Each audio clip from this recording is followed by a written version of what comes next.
Okay, good morning to all students. Today we will discuss our first question of first lesson. Okay, firstly we have in the previous video we have completed the introduction about the lesson about economics, subject economics, and what are its scopes.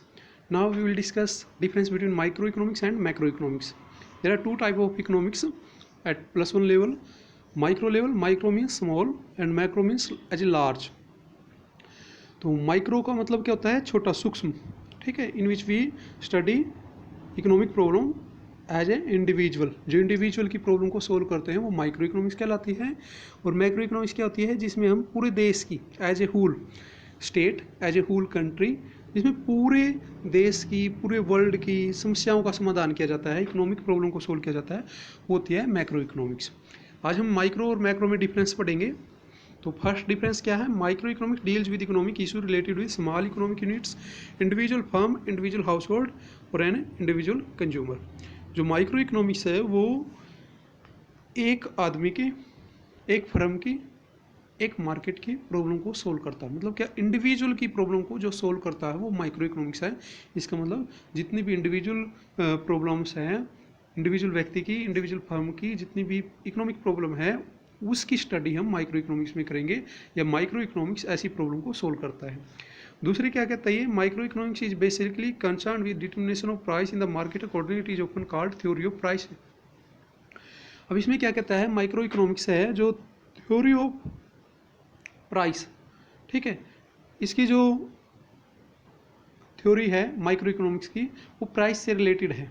ठीक है, मतलब पूरे देश के को बोलेंगे aggregate demand, ठीक है, एग्रीगेट सप्लाई, ठीक है, उसको बोलेंगे इन्फ्लेशन, डिफ्लेशन. पूरे देश में महंगाई आ जाती है, उसको क्या बोलेंगे, इन्फ्लेशन. लेकिन मान लो एक वेजिटेबल्स की प्राइस बढ़ता है तो उसको सिर्फ प्राइस बोलेंगे, ये प्राइस इंक्रीज हुआ है, ऐसा नहीं बोलेंगे कि मंदी आ गई है, तेजी आ गई है. वो सिर्फ एक कंज्यूमर की है, या एक प्रोड्यूसर की प्रॉब्लम है, या एक मार्केट की प्रॉब्लम है. मान लो कर्नाटक में कोई किसी वस्तु का प्राइस कम हुआ है, या किसी वेजिटेबल्स का, किसी फ्रूट्स का रेट बढ़ा है, कम हुआ है, ठीक है, फसल ख़राब हो गई है किसी वजह से, तो वो एक प्रोड्यूसर की प्रॉब्लम है, न कि पूरे देश की. जो पूरे देश की प्रॉब्लम होती है उसको क्या बोलेंगे, इन्फ्लेशन और डिफ्लेशन, कि भाई महंगाई आ गई पूरे देश में. ठीक है, महंगाई का मतलब क्या होता है, every goods effects every person. जो प्रत्येक वस्तुओं में महंगाई आ गई और प्रत्येक व्यक्ति को इफेक्ट कर रही है, दैट इज कॉल्ड इन्फ्लेशन और डिफ्लेशन. लेकिन जब एक आदमी को, एक प्रोड्यूसर्स को, एक मार्केट को इफेक्ट करेगी, वो हो गया micro economics. Study of micro economics assume that macro variables remains constant. Thus, it is assumed that general price level is constant while we are studying determination of price in the individual market. जो micro economics है उसमें macro economics को constant मान के चलेंगे कि भाई जब हम प्राइस थ्योरी करेंगे, जैसे थर्ड लेसन से स्टार्ट होएंगी, जब हम प्राइस लेवल की बात करेंगे तो मैक्रो इकोनॉमिक्स है, जैसे भी टोटल अनएम्प्लॉयमेंट है, पॉवर्टी है, उनको कांस्टेंट मान के चलेंगे. ठीक है, उनमें कोई इफेक्ट नहीं आता है. माइक्रो इकोनॉमिक्स के जो भी फैक्टर्स हैं उनको कांस्टेंट मान के चलेंगे. और इसमें क्या कहता है, फोर्थ में principal components of micro economics, theory of consumer behaviour, theory of producers behaviour and theory of price. हम इसमें 3 थ्योरी पढ़ेंगे. थ्योरी ऑफ कंज्यूमर बिहेवियर, कि कंज्यूमर के बिहेवियर कैसे इफेक्ट होता है, और फिर पढ़ेंगे प्रोड्यूसर्स बिहेवियर, जो प्रोड्यूसर्स होता है उसका बिहेवियर कैसे चेंज होता है, किस वजह से चेंज किया जा सकता है, और theory of price. Okay, now macro side.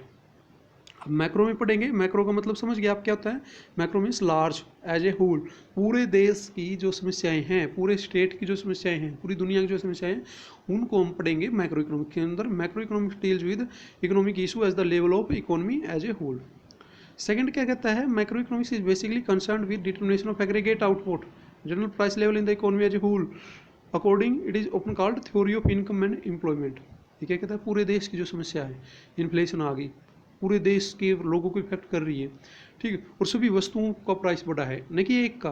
Example देते हैं, जैसे पेट्रोल या डीजल का प्राइस बढ़ता है, ठीक है, तो अब जो व्यक्ति नहीं भी खरीदता पेट्रोल डीजल, जिसको यूज नहीं है, तो वो भी इफेक्ट हो रहा है.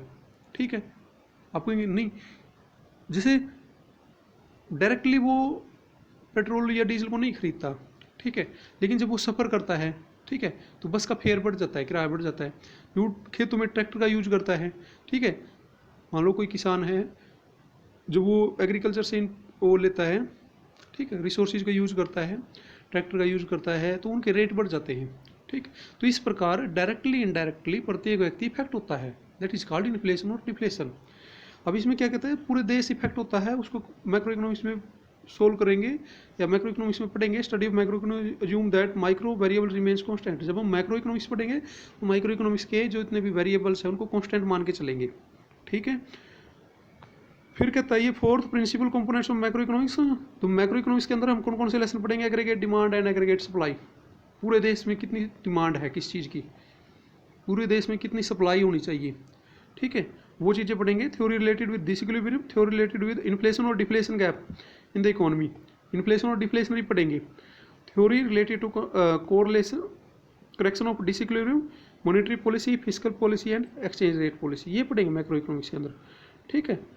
अपनी प्लस 1 में माइक्रो इकोनॉमिक्स है, प्लस 2 मैक्रो इकोनॉमिक्स है। मैक्रो इकोनॉमिक्स के ये टॉपिक होंगे कि भाई पूरे देश में जो समस्या आती है, मान लो अपनी एक्सचेंज रेट है, डॉलर के रेट में रुपये के रेट कम हो जाता है, तो वो जो प्रॉब्लम है पूरे देश की है, न कि एक आदमी की, ठीक है। मंदी आती है, तेजी आती है, पूरा देश इफेक्ट होता है।